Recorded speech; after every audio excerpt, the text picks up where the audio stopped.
Ladies and gentlemen, welcome back to another episode of Idiosyncratic Fables, a part of Wilderness Fire Productions, where we are cultivating the passion for books, audiobooks, and just overall storytelling in general.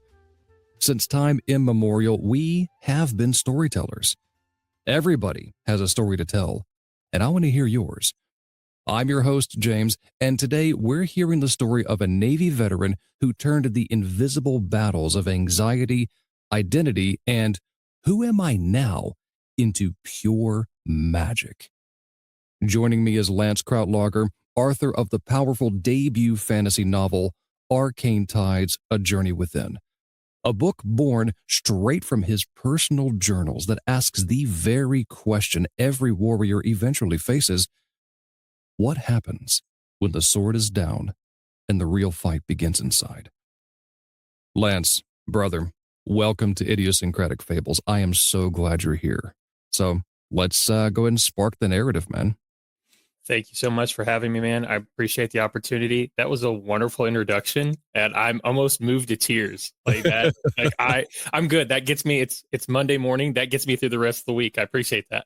Absolutely. Oh, well deserved, good sir. Well deserved.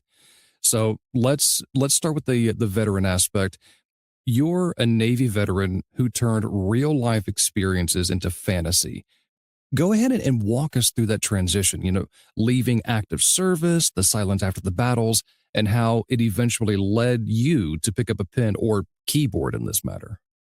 Yeah, so I actually left the Navy almost 16 years ago. And in that time, I've always wrote at some point, journaling, reading, writing. I've always kind of done that since I was a kid.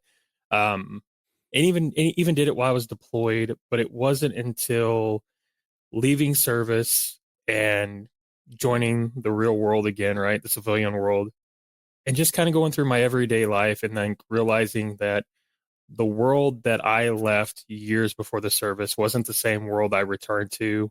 Um, Everybody else kind of kept their lives going the way they wanted them to, and they lived. And we kind of, everybody that I came back to, it's like there was a disconnect. We kind of grew apart. And for a lot of years, I just didn't understand it. And it wasn't until maybe three years ago that I was around a group of veterans and they were like, hey, you need to probably seek help. Like there's some stuff going on that you might think's normal, that it's not normal behavior. And it wasn't that I was doing anything horrible, morally wrong or anything like that, but it was just things of like they were seeing a lot of anxiety and depression and some PTSD triggers that I was dealing with that I would just wasn't realizing. And so one of my friends, Julie, she got me into therapy. I started going through that. And one night, my therapist was like, hey, I want you to take this writing exercise and I want you to start journaling. And it was like either the 7 C's or 8 C's of self-identification, where you talk about things that you're might creative about, curious about, those kind of things. And I came home and I sat down and I looked at the 7 C's and I was like, okay, creative. And the prompt was like, write something about yourself that makes you curious about life, how you're feeling, what have you. And I wrote the first paragraph of Arcane Tides. And I looked at it and was like, what the hell is this? Like, I have no clue where the name Eldrin came from. Right. I have no idea this world that I'm starting to build. And I was just like, this is not what she wanted me to do. And I continued. I just kept writing and realized very quickly that, oh, I am writing about what I'm going through. I'm just doing it through a different lens. And that process was a little easier, but then it was also helpful because when I did go back to my therapist the next week, I was like, okay, so here's the deal. I did what you said, but just not the way you told me to do it. And I slid across because I typed it up for her and I slid it across the table and she was like, this is interesting. I like this. This is not what I told you to do, but there's more to this. Right. And so she was like, don't care, keep doing it, keep whatever this is for you, it's helping and we can work through it. And from there, I just kept writing. There were days where, you know, it's hard, man. It is really hard from some of the stuff I wrote. And there was a lot of editing in the background, right, of things I didn't include. Um, Hmm. but it kind of goes back to that whole thing where people are like, hey, if you have a feeling, instead of spouting off hateful nonsense to somebody, just write it out, write what you're feeling. And that's kind of what the book was and what it turned into. And it was so much therapy. It was very therapeutic. And it just kind of helped me get through everything that I couldn't put into words and some things that I have a difficult time explaining to others what I went through. It just kind of went along with all the other therapy tools that she was giving me at the time. That's fantastic, dude. I love that. So it started with just a single therapeutic writing session, eventually snowballed into this amazing full 430-page novel. Um, how would you say your MS or MBA background helped or sometimes even hindered the discipline of turning that raw journal entry into a polished story? So, a lot of what I've done my entire life is I've always loved learning and moving, you know, moving the pegboard around the game board, right? Yeah. Um, I just love learning. It doesn't matter what it's about. I always have to be the best. It's very weird. There is a clip of Stone Cold Steve Austin that I see all the time, and I save it. And he's talking about being, like a hamburger flipper. And he's like, if I'm going to do something, I want to be the best at it. And it doesn't matter what it is. And that's kind of transitioned to everything I've done. Um, but when it came to writing, I loved writing as a kid. I loved writing as a hobby. When it came to this, it became very difficult because I found out very quickly that I'm a perfectionist. And that was something I didn't really ever put on myself. Hmm. So I got really hard on myself about, was it good enough? Was it not good enough? Like, just the small nuances that, every writer goes through, like pacing, um, outlining, was like, is this too much detail? Is that too much detail? So I really immersed myself into different writers that I enjoyed and different aspects of their writing. So Brandon Sanderson has his YouTube um, writing classes that he does for the college or whatever. I dove into those. I started blowing through any kind of Sanderson book I could read. And a lot of it wasn't finding maybe his structure of how he writes, but like, okay, the world building and that kind of stuff. But it got to the point to where it was like, hmm, am I doing this for therapy? Am I doing this because I want to be a better writer? So at the same time of this whole mental health healing journey that I was on, I was also kind of rediscovering whether or not, man, like who am I? Like, am I a perfectionist? Am I the scholar that likes learning? Um, because a lot of what I've gone to school for, in the real world hasn't always been helpful, I would say, in a lot of ways for Okay. writing.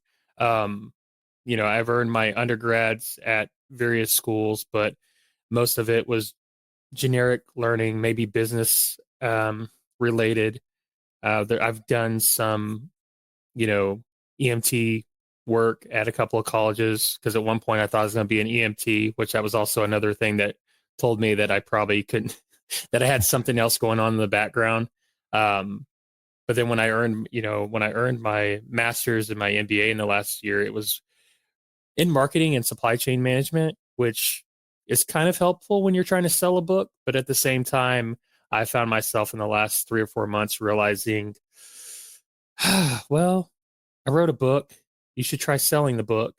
But at the same time, I think it was just more helpful for myself. And maybe if somebody else could pick it up and a one liner or a paragraph or a chapter can help them deal with any of the issues that I discuss, maybe it's a success. But that's just kind of where I'm at with it.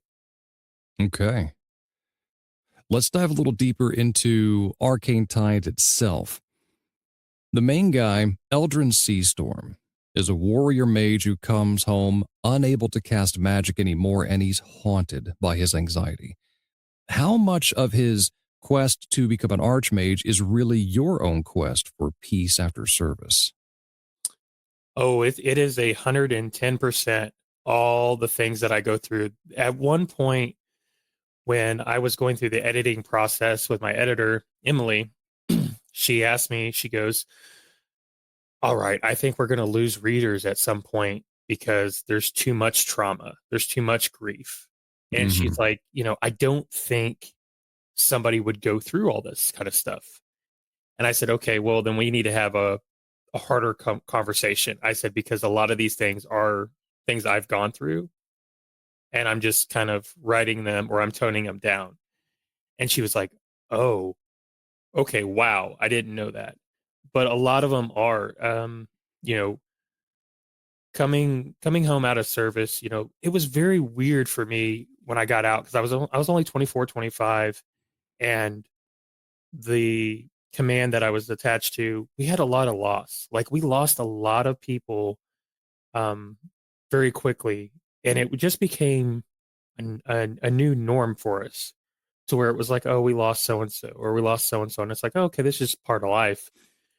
But then you realize, you know, you're losing all your friends, Yeah. and it gets really hard. And even after I got out of the service, there were a couple more that lost. And it just seems like every time I turn around, I'm losing somebody that I served with. And after I got out, I had a group of buddies that we just kind of did like weekly tag ups. We get on a phone call, which Facebook Messenger, whatever. There were 7 of us. And as of December of last year, I'm the last one. Oh, I'm the man. only one around. And it gets really hard. And so as I was writing, there was that struggle, um, going through, just when you have that separation of service, you're kind of pumped up. When you're in the service, you kind of are told subconsciously quite a bit what you're doing. It matters. Everything matters. You make your bed, it matters. You brush your teeth, you get your boots shine. Everything matters. And then when you get back to the civilian world, standards kind of slack, in the real world. Like you start Yeah, looking around and you realize, oh, you know, I'm doing what I need to be a good quote quote human being, but everybody else is kind of just subpar. And you start looking at that stuff and your self identity kind of slips and you're trying to figure out like, okay, who am I now that I don't have this?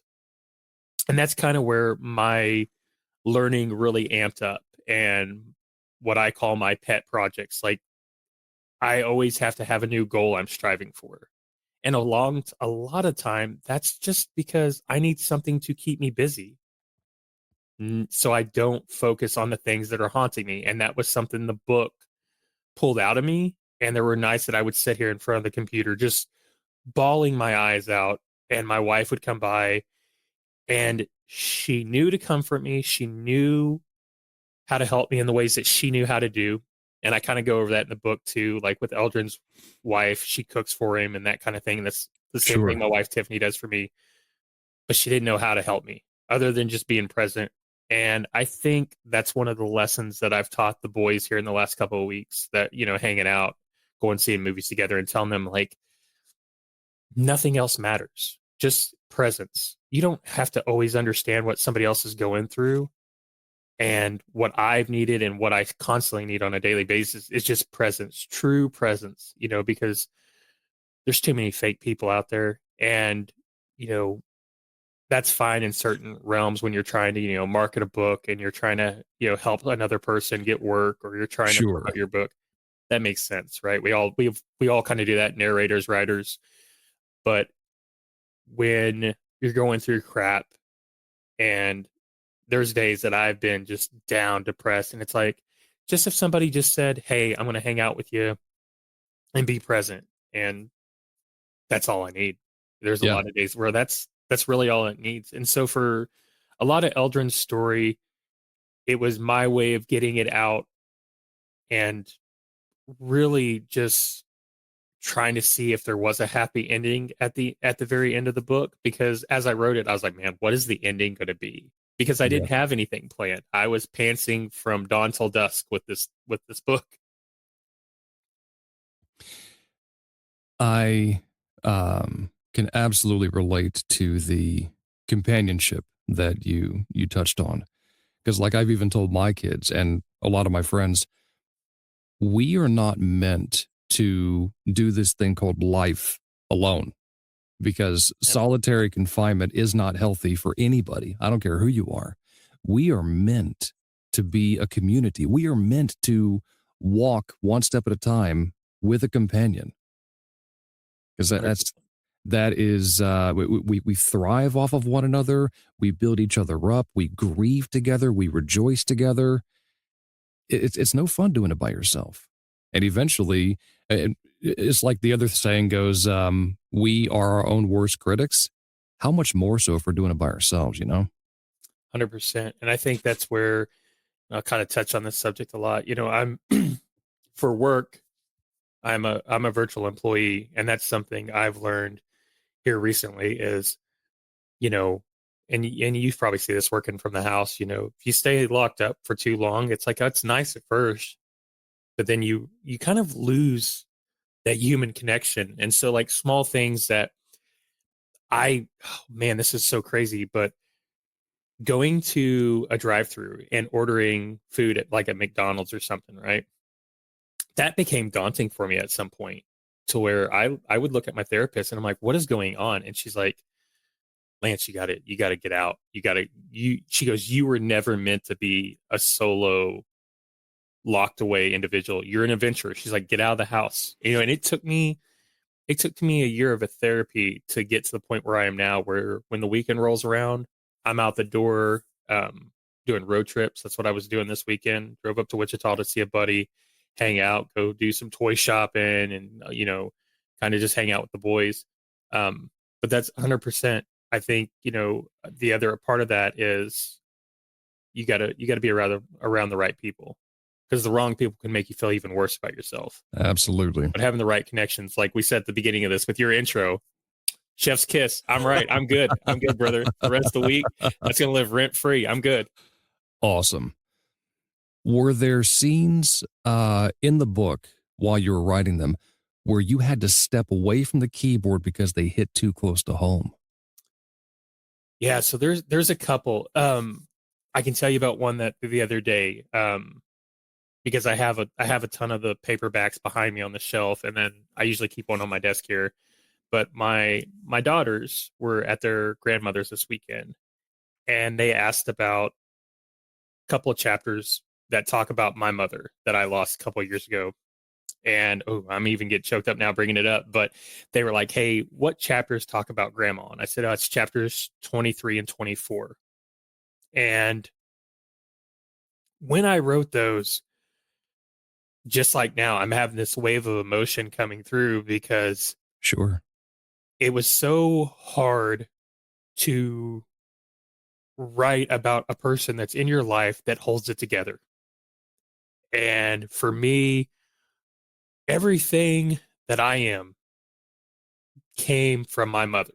My mom raised me. My dad, at the time, my dad was a truck driver. He's now in management. But when I was growing up, he was always on the road. And so mom was the one taking me to the library, you know, on the weekends, and going to, you know, garage sales, finding books, and, you know, setting the standards for who I would be, and my love for learning and love for writing. And to not have her around on things, you know, here, you know, in the last couple of years, like growing up, going to Oklahoma University was a dream that I always had as a kid. But the idea of somebody from our family going to college, that was so far fetched. You know, nobody in our family had gone to college. And to have that opportunity to go earn my master's degree there and be very successful at it. I remember when I graduated, I was at the very front row, because my group, we were the first 3 or 4 people to walk across the stage, or, you know, in front of the podium. And it was just like an empty sense of accomplishment, because that individual wasn't there. So writing those chapters where, leave it ambiguous a little bit, but where Eldrin has kind of an out of body of experience with, you know, seeing his mother, after she's passed, it hits hard because there's a lot of nights. And I think a lot of people go through this when they grief and, they don't have that love. They have all that love for that individual that they can't place anymore because that's all really grief is. It's just Sure. love that you can't put anywhere. But we all have had, dreams or, you know, an idea like, oh, maybe you saw that individual in a crowded place or out the corner of your eye. And so I would sit here and I would have music cranked up, like Breaking Benjamin, Sleep Theory. I'd have something blasting in my headphones, Sure. and I would just be tore up because it was like, man, I'm doing all these things, I'm accomplishing all these things, I'm doing it messed up, anxiety, depression, PTSD, but I'm still moving forward. And for her not to be here to share that with, because I think that's the hardest thing. And I wrote about that the other day and posted it to Facebook, was there are still days where I'm looking for her, or if I have good news, that's who I'd share it with. And she's been gone 4 years now, and it's like it still hits. It's hit me now. But those, I think, chapters 23 and 24, where that kind of pops up in the book, where I read after my daughters brought it up the other day. I read those chapters, and I I cried and cried and cried, and it was, yes, sadness, but it's just at the same time too, just just the love I have for her, and the things I wish she could see, because it wasn't until I published this that my dad goes, your mom always wanted to write a book. And then as he said that, I remember her taking us to one of those community colleges back in the day. She had signed me up for like swim lessons or something when I was really young. And she went to a book class where they talked about book binding and how to write and all that. And I remember, out of nowhere, just remember sitting in the back of the class and listening to them do this. And so it's kind of one of those things where it's like, as I was reading it the other day, it's like I did that for my mom. It was something I wanted to do, but it was also something I got to do for her. That's beautiful, man. I love that. The core idea is not all battles end with the swing of a sword. Why did you decide to explore PTSD, loss, and mental health inside a classic sword and sorcery fantasy world instead of a memoir? So at the time, before I started writing, like at that weird beginning of wanting to write, journaling for the therapist, I was also being introduced to indie authors and realizing that there are people like you and I that can narrate books and write books and publish books. And I came across, I was looking for a book already out there, and I did a quick like search on TikTok, and I found um, one of my buddies now, but S.L. Rowland. He writes Cursed Cocktails, Sword and Thistle. Um, he does a lit RPG book called Sinister Troll, and I picked up Sword and Thistle, started reading that, and I was like, oh, and he kind of hits on a couple of parts with his main character, where his main character has gone through that kind of stuff, and I was like, man, maybe that's what I can write. And so after I wrote that first paragraph and was kind of like, what is this? This is not what the therapist wanted me to do. I was talking to another veteran turned indie author, ZS Diamante, and he told me, he's like, hey man, I'm actually about to push out my version of that story called Guard in the Garden. He's like, go ahead and write it. I was like, well, you're doing your thing. He's like, but this is your version. He goes, Right. go ahead and write it.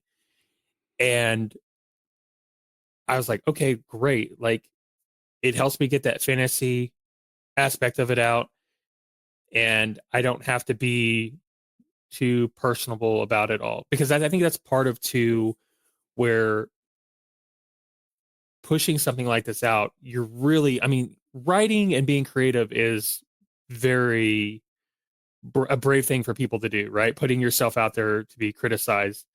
But to do it for this kind of stuff, it kind of worried me because, there were other vets and people I served with, like yourself, where I was very like hesitant to allow somebody else to read those kind of thoughts. So I steered away from the memoir kind of thing. But as time has gone on, and especially in the last couple of months, I've had a lot of people tell me like, dude, you should just write a mental health book. And I'm like, yeah, but I'm not a doctor. I don't know anything. And they're like, dude, look at all the self-help books. Look at all the military self-help books, Right. David Right. Goggins, Jocko and all them. They're like, just write one, just write it from your perspective. And it wasn't until this last weekend where I had like a couple of days, like I was telling you earlier, where it was like Friday, me and the boys went out and saw a movie, and after the movies, we went to get tacos, and they're like, "Hey, let me ask you about this aspect of the world. Let me ask you about this, or let me ask you about advice when it comes to parenting or parenting your parents, which is something I've had to do since my mom's passed with my dad." And I find myself sitting there talking and giving my opinion on stuff, and then looking around the table and a lot of people agreeing with it, and I'm like, maybe I kind of do know what I'm talking about when I'm at, but it's very up in the air. And that happened all weekend this last weekend. Even every phone call I had with a couple of buddies, it was like, hey, I was talking to my wife about this, and we're having problems with communication and stuff. They're like, what? How would you do this? And I would go over that kind of stuff with them. And as I got home Sunday from my little road trip, I was like, man, I love the world building that I can do in fantasy, but maybe I do need to do a memoir, or because I read a ton of Matthew McConaughey too, and I always think like, man, I could have words of wisdom. Probably not with that Texas whistle, but I could do it. But I think if anything, that's where my mind's been at the last couple of days. Maybe going that route and just doing a memoir. Okay. How did the Arcane University setting become the perfect, safe, but still challenging space for that healing journey? I think it gave me a way to kind of explain in a lot of ways of like, hey, you can go somewhere to learn magic, unlike Hogwarts, but it's more like a library, right? Because part of what I was going through at the time was I was going to school for my MBA and master's and all that kind of stuff. But at the same time, I was going to therapy. And so every Friday before I would go into therapy, I would go down to Barnes and Noble or a local bookstore, whatever was close by. And I would bounce around every week and I'd buy these books, whether they were self help books, just something, a new book on writing, whatever it was. But there was just this place to me in my mind of there's knowledge to be there to where you can go, and if you need help with something, you could read it, you could write, whether it was writing, mental health, whatever. Um, and my therapist, she kind of leaned into that with me, because then she would give me recommendations. She'd be like, I know you're going to go to Barnes and Noble after this, or you're going to go this weekend to the bookstores. And so she would start writing out lists of books. And it got to the point where I was blowing through probably 2 books a week, Oh, maybe wow. 3. Um, and I would just blow through them, and I would text her and be like, all right, I'm done. And she's like, you already read those? I was like, yep. And she's like, all right. And then she would give me, some bigger ones to go through. But then she got to the point where she was like, okay, you've read every book that I can do. But I think for what I was writing, it was try to give a pivotal point of where it's like, all right, there's this place of knowledge, and you can start there. And then from there, you can venture out and you can kind of test these theories. You can kind of do your own research, much like how a college has its own library. People go in there, study what they need to, copy down what they need to, and then they go off and they do their projects or their capstones or whatever. That was kind of the same premise behind it. Gotcha. Okay. The chapter opening quotes are pulled straight from your personal journals. That's incredibly vulnerable, man. Can you share the story behind deciding to weave your real words into Eldrin's world? Appreciate you, man. Yeah. I love in the older fantasy books those arcane text where it's like it's like another level of world building, right? Where it's like, oh, this chapter opens up with a quote from I'm pulling from Game of Thrones here, but Maester Aemon of the Night's Watch, blah blah blah blah. And there's a quote, and I was like, man, those are really great. I wish I could do something like that. And so as I was writing, I probably got to the halfway point, and I was like, I bet you if I pulled out my journals, I could find quotes that are close to what that is, and I could just tweak them for the story. And so what I started doing was I would go back, write the chapter, and then I would read the chapter a couple times, and then I would pilfer through all these notepads. I still have the same type of notepads they gave out in the military. You know, I have a stack of I have a stack of them, and the green log books. Yes.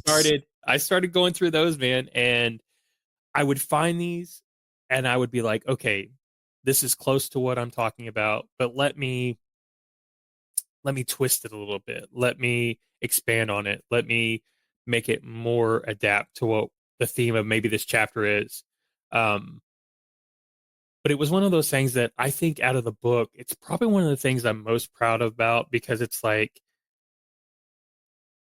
they're quotes that at any point, it's like I look back on it and immediately it triggers a memory, whether that's happy or sad, and it allows me just to be like, okay, that healing journey, I did it. That was the whole point of it. It was like to sit down, do something you always wanted to do. You always wanted to write a book as a kid. Now I'm being vulnerable. I'm being who I want to be. And I think that's the other aspect of what Eldrin even learns. It's like being yourself can also be brave, and learning that, sometimes we call that into question. So even this morning, I caught myself thumbing through the damn book, and I stopped on a chapter and was like, read the quote, and immediately was like, that hit. That's awesome. It's like I'm proud of that, and then I put it down, and then I go back to doing whatever I was doing. Well, you kind of touched on my next question. Which quote still gives you chills when you read it now? Ooh, man, it's as I'm sitting here, let me thumb through the book real quick, Yeah, because do it.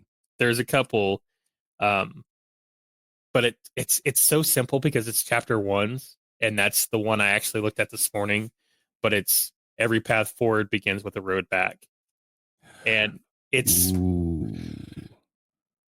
that one has so many meanings for me, because it's quick example I'll give you is my therapist, and I say therapist as it's like a singular, but I have multiple therapists I go to. But my main one, she would tell me something, and it wouldn't click for a couple of months, and then one day it'll click.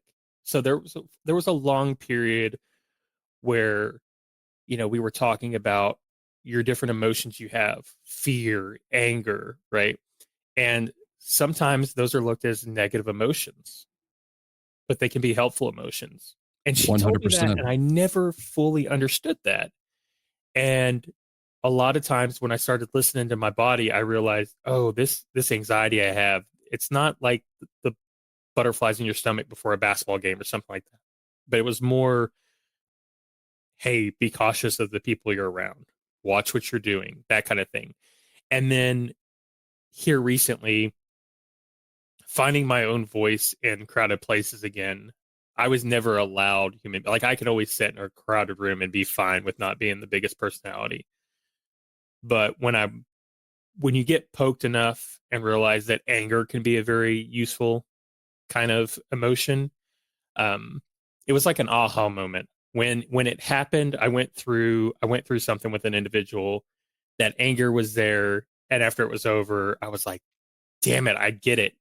That's what anger can be. Anger is standing up for yourself. Anger is being present, telling people who you are and who you are not, which kind of goes hand in hand with the stuff that I've talked about being understood or being misunderstood.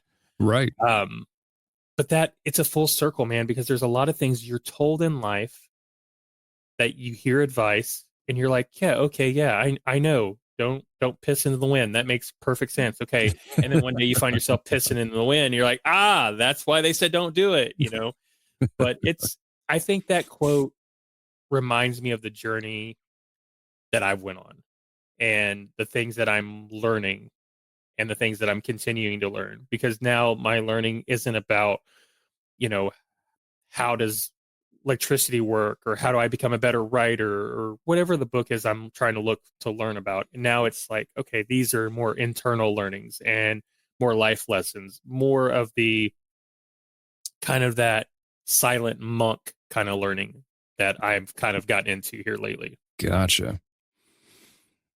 You've talked about cutting a 150,000 word manuscript down and fixing things like head hopping and travel compression. Walk us through the brutal but necessary editing process, as in, what surprised you most about turning raw trauma into a page turner. So, one of the things when I gave my manuscript over to my editor, I told her, I said, I need you to be brutally honest about what we're doing, because I was like, I have no clue what I'm doing. I was like, I absolutely none. And so she wrote me this lovely 23-page letter, and it was very helpful on what I could do better, what I'm doing great at, and how to get away from the head hopping, because I was really horrible about that, to where, you know, she said something simple to me as like, hey, what are we focusing on? Are we focusing on a story that covers everybody's POV, or do we care about Eldrin's story? And I was like, well, obviously Eldrin's. And she goes, okay, go back and look at these paragraphs here. And so once that happened, it was easy to cut a lot of dialogue away. And that was another conversation she had me. She's like, writers have a hard time cutting dialogue. I didn't. I was just like, okay, delete, delete, delete, delete, full paragraphs. I was like, okay, cut them and move on. But I think for me, and I still struggle with this, because I wrote this book at a time that my mind was way worse than it is now. I was definitely in the trenches, survival mode. Because there are times my wife is reading the book right now, and she will say something to me, and I have to go back and reread it, or go back over and see what I had in the original draft, what I went with in the book.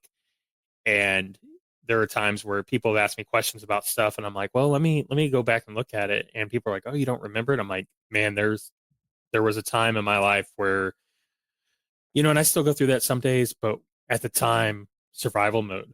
And Yeah. so there were a lot of nights where I would be editing, and I would have that imposter syndrome kick in, but I don't feel like it was the same imposter syndrome that, we've talked about with, you know, other friends of ours in this kind of industry and creative Sure. space. So I think for me, it was a lot of, man, because there was a lot of times where I was like, my brain doesn't work like it used to because of being in survival mode, and I'm forgetting things. I used to be so quick to pick up a book, look at a page, close it right away, and be able to tell you everything that was on that page. Now I can read a paragraph 6 times and be like, oh, I still don't remember what I just read. So for me, the editing process was very helpful. It taught me how to be a better writer. It helped me with, some of the creative aspects, how to get away from head hopping. But I think now, trying to apply those things, that self doubt creeps in, because it's like, man, do I want to keep doing this, or was this a one off? And now it's time for not only Eldrin, but for me to go enjoy life again. Just go Right. experience life. Right. You've had a couple of podcast appearances on shows like, that are related to lit RPG and game lit shows. They've highlighted both the cozy in-world books elements and the intense inner quest. Where do you see Arcane Tides sitting on the spectrum between traditional epic fantasy and the lit RPG game lit space? So when I first started writing, I wanted a lit RPG type book. I really did because I love the crunch. I love the stats and the loot and all that. I'm And a big fan of the stats too. I love it. But when I started writing that kind of stuff, I found it difficult because then I was trying to keep track of it. What's too much, too little. There's a couple of stories I started writing where I have it in there. Um, but then for this, I just came down to the fact that it needed to be its own thing. It didn't need to follow a social norm or be one thing or not. But for me, I had other writers tell me it wasn't cozy, it wasn't epic, it wasn't it wasn't a lot of things that I thought it was. And so for me, looking at the spectrum, I think it has a little bit of the coziness with the world building, with a lot of the cooking stuff, the recipes. I just think it tackles more of those harder life issues that we all deal with Yeah. in a more of an epic a way. So I think it kind of flip flops, but I think it does that because of at the time, the first half of the book, the first 15 chapters were I was heavily involved reading cozy fantasy, but also reading Brandon Sanderson. And then the later half of the book, that's when the imposter syndrome kicked in and was like, I don't even know what this is anymore. I'm just going to finish the book and go from there. Gotcha. Did attending Lit RPG Con change how you think about your own book or your audience? It kind of did for a while. I think there at the beginning, I went into the convention kind of thinking one thing and what that could do for me getting in that space and talking to a few people. Um, it definitely helped me meet a lot of people that I am now very close with. Um, my buddy Reckwell, who writes Lit RPG, who just published Stumbling Up this month on the 13th, which is out now. Cheap plug. So like I met Rec, I met Timothy McGowan. I met a couple of authors that are close to me in proximity. They're all up in Kansas while I'm just down here in Oklahoma, but um, it kind of opened me up to a whole range of people that I now talk to on a daily basis that kind of help with writing or narration and stuff like that. Because when I first wrote the book, it was like, all right, the book's done, good, great, grand, boom, it's done. And then like, okay, what about Audible? I'm like, I don't want to do that. They're like, what about this? What about promoting? And they went through all these things, and then over time, they kind of wore me down to where it's like, oh, you need to do this, And they've kind of a lot of these folks have adopted me into their little social groups to where even though I'm trying to distance myself from social media and I'm trying to just get back to what it was like before the internet took over the world, like how the Right. 90s were. Like I'm trying to get back to that point in my life.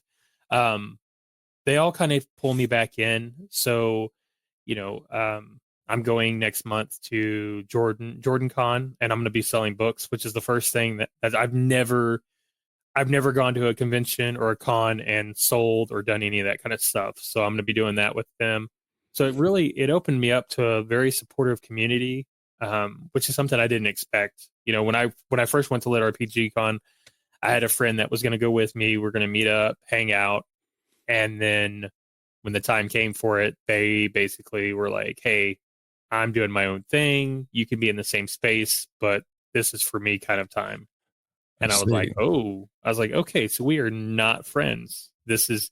And then as the convention went on, this individual, they hung around the bigger time authors that were there and was very dismissive and very negative towards me. And it was a very hard con. And that's why I think I really appreciate Rec, because they found me on that last day at the convention and was like, "Oh no, we're now friends. You're going to hang out with me. We're going to talk. I'll introduce you to people." Right. Um, and that's when that first notion of being around the right people can be very helpful, and being around the wrong people can tear you down. Yeah, this will be my first year going to Lit RPG Con. It originally started out that I was going to go by myself, and my wife went, "So, what day in July does that fall on?" And it just so happens that day one of the con is our wedding anniversary. I went, you want to come with me, babe? And she said yes. So we are going to spend our anniversary at Lit RBG Con, and it's going to be wonderful. That is awesome, man. It'll be good. It'll be good to see you. Yeah. Oh, so you're going to again this year? My wife will be with me she's already booked a hotel that's because the hotel last year she went with me. So that was the whole thing was I crashed out. I wasn't going to go. And she was Right. like, "All right, I'm going to take off work. I'll go with you." And she hadn't flown in years. And she decided to go with me. And she stayed at the hotel, but there was that fire mishap last year. And so she's like, "I'm going to book us at the spa down the road." And I was like, "All right, whatever works." That's awesome. I'm really excited to see you at the con this year. That's going to be fantastic. For veterans specifically, or anyone struggling with anxiety and the who am I now, what do you hope readers take away from Eldrin's story of relearning how to belong to himself first? That is a really good question. I honestly believe, and this goes for myself, be yourself. Unapologetically, just be yourself. Lean into the people that lean into you. You know, those relationships where people show up and they don't want anything other than your time. You know, that's just like they just want to be there. They just want to be in your presence. You know, if it ain't for you, like it's like those, it's like in getting invited to a party, right? And you're like, yeah, okay, well, just somebody here, or not getting invited to a party and then asking, if you can come to the party, that kind of stuff. Like, don't don't go places that you're not invited. Show up to the places that, man, it's really hard to say this. Be yourself more than anything else. If you love playing Dungeons and Dragons, steer into that. Who cares what everybody else says? If you love gaming all on a Friday night instead of going out and drinking, do that kind of stuff. I think for Eldrin, when you don't have that title of adventurer or warrior anymore, you lose that self-identification. And for me, I lost a lot of that when I lost a lot of my own ability, like working abilities. After I had back surgery a couple years back, Right. you don't have the same grit anymore. You just don't have the same strength. And I think a lot of that kind of stuff broke in me. Oh man, we're coming up on 2 years in May since I've had my heart attack. And Okay. so, you know, that kind of stuff, you kind of start reevaluating what's important, and you kind of quit putting up the facade of like, man, I'm tired of wearing a mask. I told somebody the other day, you know, wearing a mask is exhausting for me. It's like going to church, right? Yeah. I'm not going to use four-letter words around 85-year-old Ethel at church, right? So for that hour of the day, I'm okay. But when you extend that to a Monday through Friday, a 9 to 5, it becomes taxing. You lose who you are as a person, especially when you can't show up in certain um, areas or places as yourself. It really tears you down. And sometimes you just need to step away and just embrace who you are, what you love, what you like to do. And I think for me, and it's true for Eldrin because, by golly, the same person. Um, family stuff. My wife, my 3 kids. I find time to enjoy everything I can with them, which most people would be like, "Oh, of course they're your kids," but that's what matters to me. Does Nothing else matters to me in the world. Like oh, you got a flat tire. Yeah, 10 years ago, I would have screamed, cursed, and been mad. But you know what? There's worse things in the world. Absolutely. Got a couple more questions here for you before we bring it to a close. You treat mental health with real honesty and heart in a genre that sometimes glosses over it. Was there ever a point where you worried the book was too real for fantasy readers? I think I was at the very beginning when I had other writers telling me you can't do that. And there was a lot of them. And I finally said, F it. Why not? I just I'm like, why? Because you can't in your genre you're doing. Like, why can't I? You know? Yeah. Um, because I think that's what I was told my entire life when it came to writing. Um, when I was in high school, I had an English teacher told me, she's like, you'll never write. You suck at writing. You're not any good. This, that, whatever. Here I am, 25 years later. Suck it, Miss Randolph. I published a book. You know, it's one of those things where it's like, do what you want. Kind of goes Yeah. into the last question the last question you asked. Why can't you? You know, it's one of the things that where I think it is overlooked because I think a lot of the world looks down on that kind of stuff. You know, um, it's what's happened to me in the last couple years when I started embracing being open about my mental health. You see a lot of people leave your life, friends, family, everybody kind of takes a step back, because they're like, oh, you're crazy. Oh, you got problems. Hmm. So for me, I just was like, yeah, why can't I write about that? Why can't I be open and honest and genuine? Because that's who, as an individual, that's who I am. Um, so I just rolled the dice and went with it. And for the people that have read the book, I've got a lot of great feedback. I did a lot better sales than I thought I was going to do as a debut book. I think for the longest time, I was like, oh, if I can sell 100 copies, I'll be happy. And I quit counting after I got over 500 because that was the whole thing that I was told was an indie author when they put out their first debut novel in the lifetime of that book, it will never get over 100 copies sold. So I was like, okay, well, if I can do 100 copies, that's my goal achieved. Sure. And then as I started selling books and having to restock for TikTok or people coming by or people sending me messages that they wanted to buy a book, I was like, man, I've done really well with this. That's awesome. What advice would you give to other veterans or anyone carrying invisible wounds who are thinking about turning their pain into art, whether it's writing, music, or anything creative? Do it. Even on the bad days, right? Show up and do it. Be consistent about it. There's no harm in it. That I think that's the problem that I struggle with daily is because I still care what people think or how people view me and I shouldn't. I wrote the book when I mean there were nights that were horrible for me to write about certain things. There was things that I didn't include in the book that I wrote that I had to get it out. I had to do that art, I had to get that creative, aspect of it out. I would say do it. Lean into those kind of things because it's been extremely helpful. You know, not only is it like a goal to like in this case to publish a book or write a book, which is a great feat that I'm still struggling to have pride about, but I think if you can find something that can help you express what you're going through, whether that's painting, writing, music, whatever artistic thing you have going on, do it because it's like no one we're our worst critics. And when I was writing my stuff, I thought it was absolute horseshit.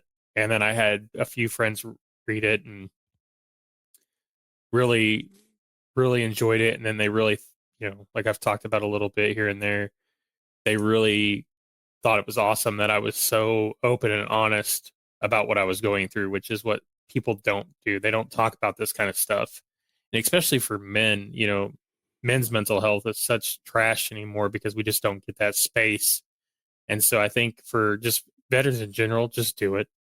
Just whatever it is, find something that you find joy in, whether that's, modeling, painting, right? Just whatever it is, just lean into it. Yeah. And final question for you. What's next for Lance Krautlarger, the author? Mm, I'm still trying to figure that out, man. Really still trying to figure that out. I think last night while I was sitting here gaming a little bit with some buddies, I think I am going to do a memoir. I think I'm going to sit down and do a memoir. I might go that route and see where I come up with. And maybe in that case, it might be more for not just mental health, but maybe more directed for men's mental health. Because I Sure. feel like that's probably why I had those conversations. I mean, dude, when I say the boys this weekend, I mean, I had conversations Friday with a group of 5 guys, not at the restaurant, just a group of guys. But, Saturday was the same way with a couple of buddies. Saturday night, same way. Sunday, I mean, over 15 different groups of people that I was around where it's, we're all going through it, but none of us talk about it. We hide it and we keep it to ourselves. And I think that's probably what I need to do. Um, and I think that might be the route I go. Maybe, the fun books I like writing, the short stories about, minotaurs leaving the labyrinth or a feisty gnome or whatever. Those are great stories, and they're, they have some ha-ha to them. But I think at the same time, I think maybe opening that space up to where in the last couple of days, like I'm an open book. You can ask me anything and everything, but I think a lot of guys don't have that ability, and a lot of people are scared to talk about that kind of stuff. So I think that's kind of the realm I need to go. I love that. It's almost like an encouragement to those who are unwilling or even scared to be vulnerable because we're ashamed or even scared of the feedback that we may or may not receive. 100%. Lance, brother, thank you so much for being a part of this podcast episode. I truly, truly appreciate you. I appreciate you having me, buddy. This was a great opportunity. I always love talking to you, and I appreciate you so much. Yeah, man. And thank you, dear listener, for tuning in. I want to encourage you all that are listening that if you are going through anything, if you're struggling with anything, don't keep it boxed up. Let it out, whether it's through, a creative art, music, writing, painting, anything, or find your companion and just sit down and talk because there is strength in community. There is strength in companionship. And I'm going to circle back to Arcane Tides here. If this episode inspired something within you, if this sparked some kind of interest, then I highly encourage you to pick up a copy of Arcane Tides, A Journey Within, and I promise you will not regret it. Let's try that again. And I promise you will not regret it. If you enjoyed this episode, I encourage you to please rate it, review it, subscribe. It helps us reach more storytellers just like you. Drop us a line on social media or email about who you'd love to hear next, or even better, if you personally would like to be a guest on the show. I would love to have you. Also, I host a Discord server where I showcase my behind-the-scenes work of audiobook narration and also the stories that I'm writing as well. Click on the link in the show notes because I would love to have you as a part of that community. And as always, dear listener, everybody has a story to tell, and I want to hear yours. So until I talk to you next time, peace be with you.